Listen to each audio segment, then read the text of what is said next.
تراوی پڑھا کر معاوضہ لینا، حافظ کا تراوی کا معاوضہ لینا کیسا ہے؟ عرفان صاحب، عرفان پٹیل، جگہ نہیں بتائی کہاں سے۔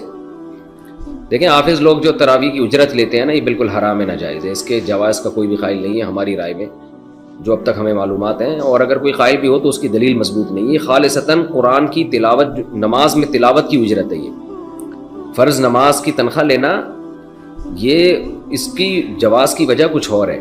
اس کی وجہ یہ کہ فرض نماز شاعر اسلام میں سے ہے، اگر امام اپنے آپ کو فارغ کر کے نماز کے لیے فارغ نہیں کرے گا اور تنخواہ کے بغیر، لوگ اس کے لیے آمادہ نہیں ہوں گے، کیونکہ امام کو بھی ظاہر ہے اس کے بیوی بچے ہیں، گھر چلانا ہے، تو وہاں تو ایک مجبوری میں علماء نے اجازت دی ہے کہ پورے سال پوری زندگی فرض نماز کا سیٹ اپ رہتا ہے۔ تراویح تو فرض نہیں ہے، سنت مؤکدہ ہے، اور جماعت تو سنت مؤکدہ بھی نہیں ہے، تو جماعت سے نماز پڑھنا کوئی ضروری بھی نہیں ہے، تو اس میں اجرت لینے کا کوئی تک نہیں بنتا۔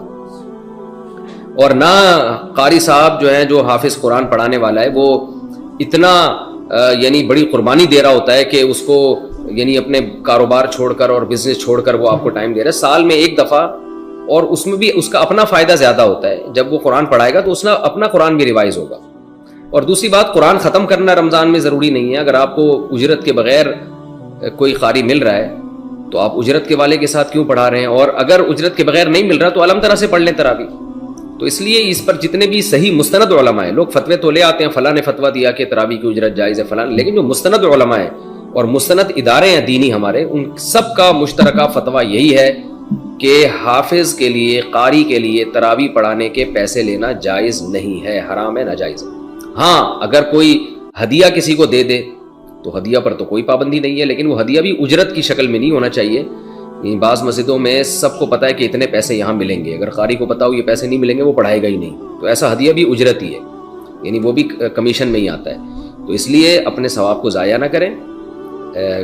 اگر کوئی قاری تراویح پڑھانے کی اجرت لیتا ہے یا وہ ہدیہ لیتا ہے، لیکن ہدیہ اجرت ہی کے طور پر ہے، اس کی دلیل یہ ہے کہ اگر اس کو یہ بتا دیا جائے کہ آپ کو ہماری مسجد سے کوئی گفٹ نہیں ملے گا تراویح کی، تو پھر دیکھیں وہ پڑھاتا ہے کہ نہیں پڑھاتا۔ اگر پھر بھی پڑھاتا ہے اس کا مطلب دل سے پڑھا رہا ہے، اور نہیں پڑھاتا اس کا مطلب اس کے پیش نظر ثواب نہیں ہے بلکہ یہ پیسے ہیں۔ تو علماء نے لکھا ہے کہ اگر کوئی قاری حافظ تراویح پڑھانے کے باقاعدہ پیسے لیتا ہے اور آپ کو پتہ ہے کہ پیسے نہیں دیے تو یہ تراویح نہیں پڑھائے گا، تو ایسا شخص کے پیچھے، ایسے قاری کے پیچھے تراویح پڑھنا بھی جائز نہیں ہے۔